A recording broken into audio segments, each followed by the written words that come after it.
Okay, namaste everyone, and good evening. Welcome to day two of this 3-day workshop on digestion. So today's overview will be yogic view of food, vegetarian and non-vegetarian, which is better between the two, and herbivores and carnivores. We will also have a look at the length of the alimentary canal.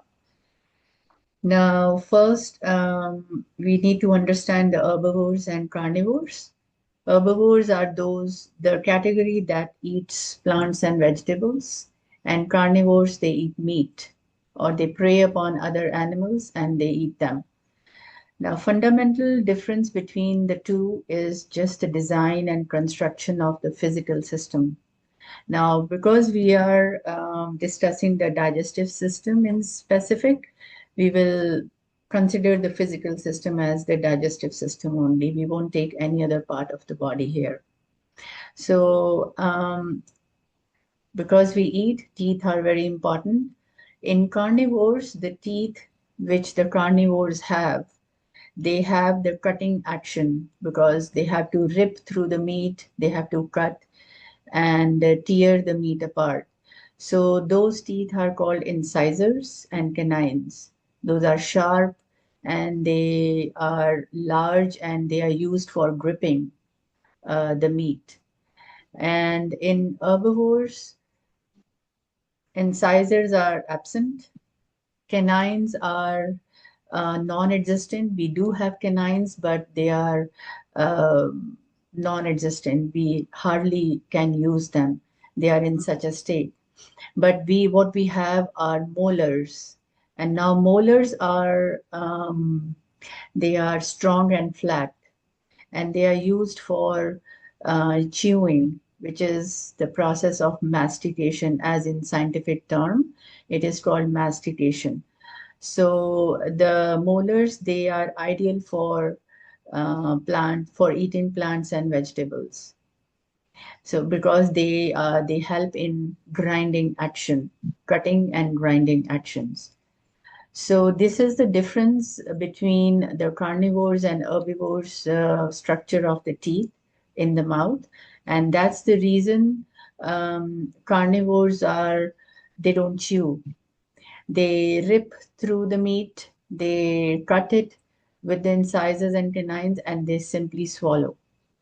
But for us, and human beings and herbivores, we do need to chew our food when we eat. And that's why the molars are very, very advanced and developed in herbivores. That's the main difference. Now, another one is because we are chewing food, we have an enzyme called ptyalin in our saliva in the mouth. And that ptyalin, what it does is it breaks down the carbohydrates into sugars, and that is a very important step of digestion. If we don't chew the food well in the mouth, that process will not take place, conversion of carbs into sugars.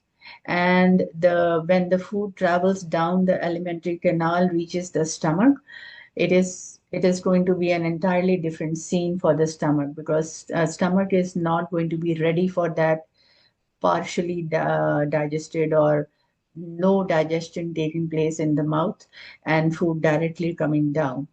Hence, the reason why herbivores have to chew their food and carnivores don't. They first of all they don't have those teeth which are equipped for grinding, so they have to swallow. They do swallow the meat right away. And we don't have those teeth, so we are meant to chew the food. And if this mastication, the chewing process takes place properly, we take time to chew every bite. About 50% of the digestion is completed in the mouth itself. So we are able to complete almost half of the digestive process in our mouth. And when the food runs down the alimentary canal, reaches the stomach is very happy to see that food coming down into it. Yes, it makes a lot of difference. if we really chew every bite and then swallow it.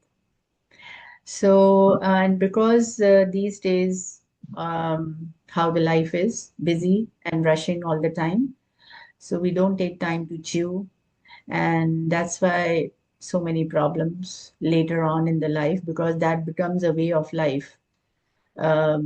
Just to put food in the mouth and simply gulp it down and then drink water on top of it, right? So the stomach remains burdened with this undigested food, because ptyalin, it has a very important role in digestion, because it completes 50% of the digestion in mouth. It helps to complete that. And if we are not using that enzyme in the saliva, by keeping the food in the mouth and chewing it over and over again, the stomach gets burdened in the long run, right?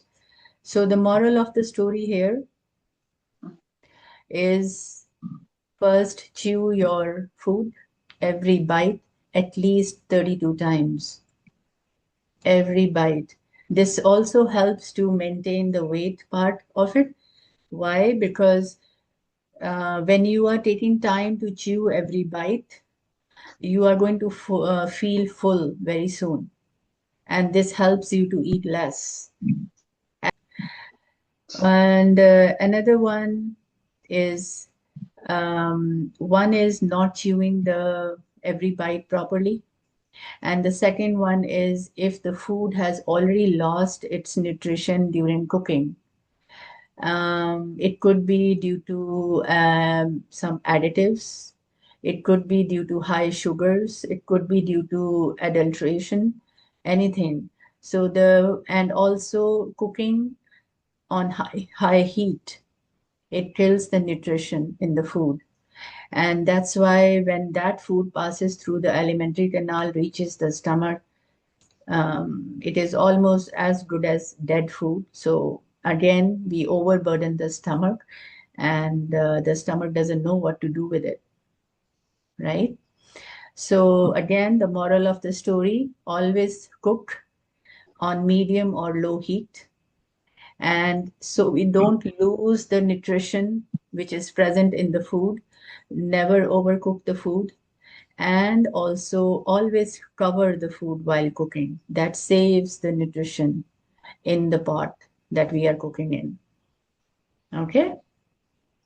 Any question on that before we move forward? This was just the basic difference of herbivores and carnivores. And What about frying? sorry again. What about frying food? Well, frying is delicious, but again, it depends on the kind of oil we are using, because when we eat fried food from outside, they are always using the palm oil, which is a highly saturated fatty oil. It is a hydrogenated oil, and hydrogenated oils are very, very harmful because they are high in saturation. So it depends what oil we are using at home also. If we are still using the vegetable oil, which is the palm oil, which is highly saturated, hydrogenated. So we should always be looking for non-hydrogenated oils.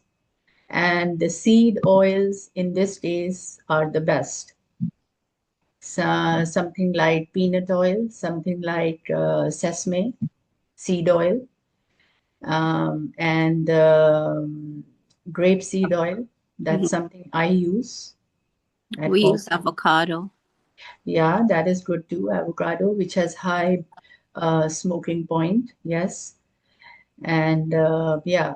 So, well, frying again is something, like I said, is delicious, but it should be occasional, and that's fine. And it depends on the oil also you are frying in. And frying could also be done without oil, like in air fryer. That's even better, right? Any other question? So we go to the length of the alimentary canal. Now, there is a reason why we are looking at this, because in the end, we will be able to analyze how our bodies are designed and constructed and what we are and how much we are supposed to eat. So we talked about the kind of teeth and what actions those teeth have. And now we are coming to the alimentary canal. So alimentary canal, we did just a surface view yesterday, what it is and from where it begins and where it ends. In the image, we saw that. And today we are going to understand that in context to herbivores and carnivores, because ultimately we are going to summarize as what a human body is actually, right? So um, herbivores have generally 5 to 6 times longer the length of their body, and that's the length of the alimentary canal. So the alimentary canal in herbivores is 5 to 6 times the length of the body. So approximately about 30 feet or 9 meters. That is an approximation. Okay. Now carnivores have 2 to 3 times the length of their body. That's the alimentary canal's length they have. Okay. Now this is very important. So the longer the alimentary canal, which is in herbivores, the longer the food is going to stay in the alimentary canal. And that's quite understandable, right? I'm an herbivore. I eat food, and it is 5 to 6 times, it's 30 feet long. And the food has to go through the entire alimentary canal to reach and to be separated as good food and the waste food. So now that time will be taken by the digestive system, and the food is going to remain in the alimentary canal for that time. So if I am eating something like meat, it is going to stay in the alimentary canal for that long. And let us say we bring meat from outside and we put it on the counter and we leave it there for 2 to 3 days. So what happens to that piece of meat if it is left outside? There is putrefaction happening. It It rots. rots. It goes It, bad. Yeah. yeah, it goes bad. It smells, and the process of putrefaction takes place. Right now, I am eating meat. That piece of meat on the counter is still ventilated because there is air around it, and still it goes bad in 2 to 3 days. When I am eating meat, the system inside is not ventilated. The alimentary canal is 30 feet long, and the meat is moving slowly down the alimentary canal, and the stomach is entirely a tropical environment. It is, there is heat inside, the body temperature, there is moisture inside, the water. Our bodies are 77% water. So there is a lot of moisture inside. So we can imagine what is going to happen to the meat that I have eaten. It is going to stay there until it gets digested. If putrefaction can happen on the counter, what would happen to the meat which is inside my body, which is not ventilated at all? It's in a closed container, right? So that is this way we can approach this topic of herbivores and carnivores and what our bodies are designed to be. So this is one of the examples. Now, to understand this better, raw meat takes 70 to 72 hours to pass through the system, and cooked meat takes 50 to 52 hours. Now, cooked vegetables will take 24 to 30 hours.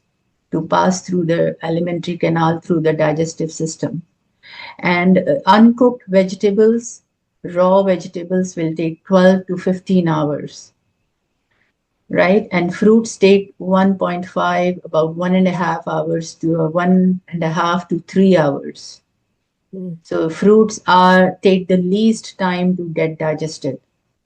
Now we are going to take this timing and compare it to herbivores and carnivores, right?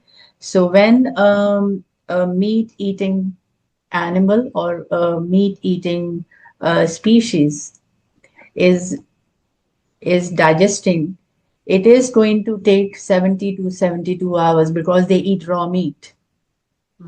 We as human beings, we eat cooked meat, and cooked meat takes 50 to 52 hours to pass through the system. Mm. So technically, if I am eating meat today, my digestion is not completed for 50 to 52 hours. And I'm still eating. For those 50 to 52 hours, I'm eating with my mind because my mind tells me, oh, I need to eat now. I need to eat now. My stomach doesn't need extra food, but my mind tells me, and I still keep eating my breakfast, my lunch, my dinner, and again the breakfast, lunch, and dinner. Whereas the meat that was eaten 50 hours before or 40 hours before is still there in the system. Okay, so this is the best way how we can overburden the stomach. Rupa, can Yeah. I just ask the question? How does fish enter in that digestive system? How does that work? Do you know how fish is with Sorry, say that again. Do I know what? digesting fish or seafood? Oh, seafood. Yeah, seafood is much lighter because it has more water content. But again, it is still considered to be meat. It is not vegetable and plant. Mm, okay. But as compared to the other meats, it is much lighter, Right. right?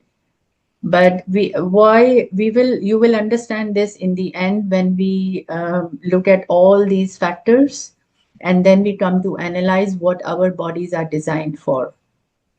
Okay. Okay? And then maybe you can bring up this question again if I forget. Okay. Okay. Thank So you. now, yes. Any other question? Okay. All right. So, where was I? Now, if the food is not getting digested during that time, it is still in the alimentary canal, and the stomach is still working, the digestive juices are still working, and I keep eating on top of it because my regular breakfast and lunch times are telling me, my mind is telling me it's time to eat. This is clearly overburdening the system. And if I keep the same lifestyle over a number of months and years, then eventually it is a machinery out there. So it breaks down and problems begin to emerge. So it depends on the kind of meat we are eating as a lifestyle. Because like Diane's raised this question of seafood, seafood is definitely much, much lighter, but again, it is a kind of meat. It might not take 50 to 52 hours, a little less, maybe 30 hours, but it's still there in the system. Okay? And now, so lesson from this, moral of the story, eat only when you are hungry, first of all. Not hungry from the mind, it has to be hungry from the stomach. And we do need to identify the difference between being hungry with the mind and hungry with the stomach. The hunger pangs or the growling of the stomach is one indication that the body needs food now, right? And I don't think we hardly wait for that. No. Ever. We don't allow that, what do we call in common language, the growling that sound the tummy makes when you know that I really need food. Mm. Yeah, that is the right time to eat. So, because the carnivores, they are meat eaters, they are much more sensible. Um, a tiger is said to eat every 6 to 8 days. And like I said, raw meat takes 70 to 72 hours to get digested. So a tiger will have a full meal on a given day, and then it is not going to eat for the next 6 or 8 days because they know how the food is traveling through their alimentary canal and they take full rest with the digestive system. And cobra, it eats only 60% of its body's weight. So it is going to keep some part of 40% for air and water. And this brings me to another yogic fact or Ayurvedic fact, natural sciences fact. We are supposed to eat about 80% of our stomach's capacity. So when we feel we are about to get full, that is the time to stop Yeah. eating. We have to have some space for air to flow and for water so the digestion can take place efficiently. So eating only about 75 to 80% of our capacity is the best way to keep the digestive system efficient. So we keep eating. Yeah. So that's the moral of the story because animals, they do that. Like I said, tiger. It is going to eat one full, it's going to kill an animal, prey on it, prowl on it, and done for next 6 days or 8 days. It won't eat anything. Yeah. Okay. So, Deanne, did I answer that question?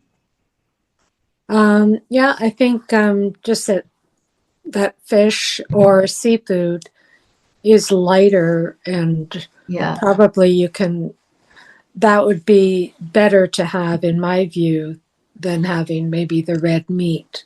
Does absolutely. red meat and chicken, do they sort of fall in the same category? Poultry? And on top of that, the seafood, it has more water content. Yeah. Yeah. And our bodies are 77% water, so much more compatible with the human body.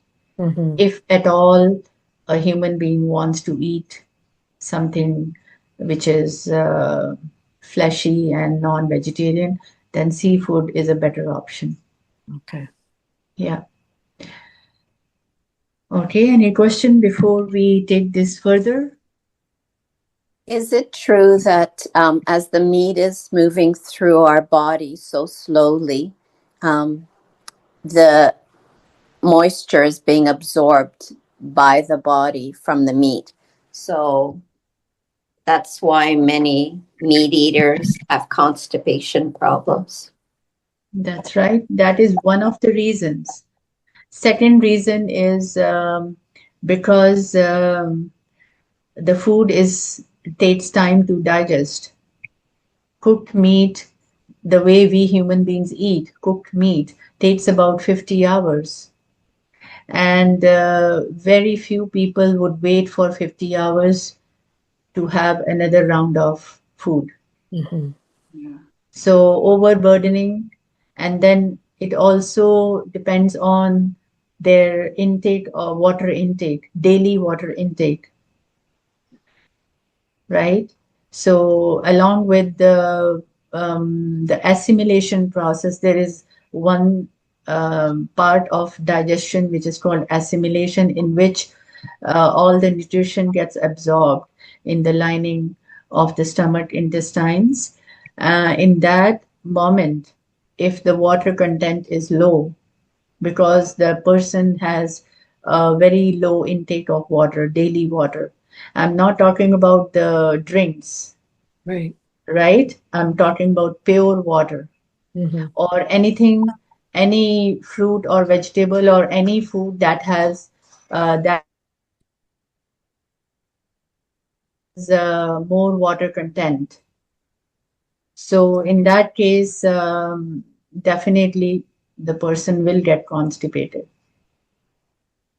because there will be a turmoil in the enzymes that are present in the stomach. Thank you. Yeah, you're welcome. So we are going to talk about yogic perspective of food. Now, before that, we will talk about protein, which is very hyped and very emphasized element these days. Eat protein, protein, protein everywhere. You can see and hear everywhere. Now we have to understand this fact that our bodies are human bodies are 3% protein. All enzymes, like we talked yesterday, are all protein based. So there is 3% content of protein in our body. So we really don't need that much of protein. Excess consumption can cause cancer. So let's say I'm a meat eater, so I will just need a little piece of meat to um, to replenish the protein in my body. Just a little piece, that's all. So regularly eating or drinking proteins can be very damaging for the body Mm. because our bodies are already have that supply of protein 3%. So now what happens? Um, because meats are high in protein, we are moving to the spiritual reasoning why in spirituality and in certain traditions non-vegetarian is considered a taboo because meat is high in protein and a very small protein is enough for the human body to fulfill all the requirements. But and the rest, if I'm eating more than the required amount, the meat is going to travel very, very slowly down the alimentary canal. And it is going to take its own time to get digested, like I said, 50 to 52 hours. During that time, inertia sets in. Inertia means lethargy. And then there is this lethargy will take away the alertness and awareness of the person. Because you are feeling lazy, you don't want to move a lot, you feel tired very soon. Um, Sleepy and oversleeping can happen too. This is all due to that excess food that is moving down the alimentary canal, which hasn't been taken care of yet. And now, this all these signs and symptoms like inertia, lethargy, oversleeping, or feeling tired and droopy all the time, this manifests, it comes out as a drop in perception and the sensitivity that is needed for a spiritual life is reduced. Because if you are walking on this path, you do need to have a high sense of perception, alertness, awareness, and a lot of sensitivity is needed of the things happening around you. And that's why these foods are detrimental to spiritual life. And they are always avoided or absolutely given up in spirituality. In spirituality, you are going beyond the limits of the body. And such foods keep you in that limit because your all the because of all the inertia and laziness happening. And laziness is a symptom of the body. right? So I'm not here propagating vegetarianism. I'm just giving you a perspective and a comparison that a human body is designed to be and is, we human beings are herbivores. We are not carnivores by design. In case of an emergency, yes, if nothing is available, then definitely. But if it is just for pleasure, where other things are also available, and given the fact that we know how the system is working now, and still it's just by the taste of tongue that we are eating, then it's entirely our decision, right? It also plays with the agility of the body, activeness, and like Martha said, staying highly constipated all the time, right? So that is really detrimental to a human health. Is the session too boring? No, No. no, you're covering it very well. Then you should have more questions for me. I have a question, Rupa. Yes, Uh, sir. on the basis of what you said that we should eat 75 to 80% of our stomach's capacity. Now, this question is as a mother. Sometimes my kids say that if they're full, and I tell them, no, no, finish what is on your plate. And I know how much I give them and how much they can eat. But there are certain days where they say that I don't want to eat more, but I feel, and my mom tells me that I shouldn't force my kids to eat. But as a mother, I feel that that they should finish. So is that like, are they saying they're full because they've reached their stomach's capacity? A human body needs a very less amount of food, actually. Very, very less amount of food. It is so equipped with in itself that a very nominal amount is needed every day. That is for a general human body. As a mother, you can look at the how well they are digesting their food. We all know if their stomach is clearing up every day, right? That is one reason. If they are clearing their stomach every day and they are still not getting hungry, then it is best to give them some time so they can calm themselves, they can feel the hunger pangs and then they eat themselves. But this should not become this should not become a routine. Like you cannot keep waiting for 3 days and not give them food, right? So once in a while, because we as adults fast too. Mhm. So let this be a kind of mini fasting for them. Fasting always helps a human body. Nothing will go wrong. Even, and the same would apply for kids too with their growing bodies. For kids too, yes. Fasting will never be, the person or the human body can never go in trouble with fasting.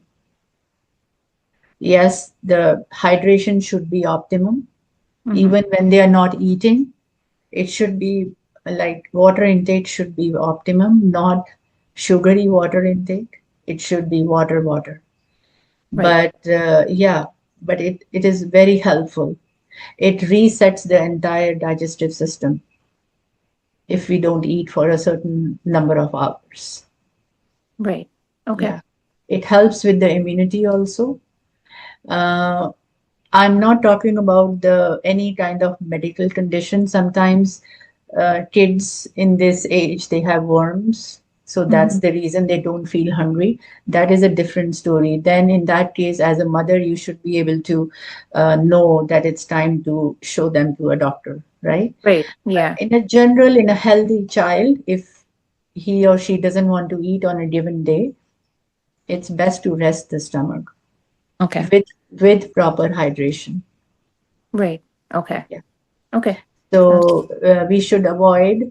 I did that too, but now I learn it is too late. My kids are grown up, but we should not mix emotions with food. Yeah, and my mom always says that as a kid, even as a baby, they will not take more milk than what their stomach will allow them. And as they grow, they won't eat more than what they want, what their Yes, bodies want.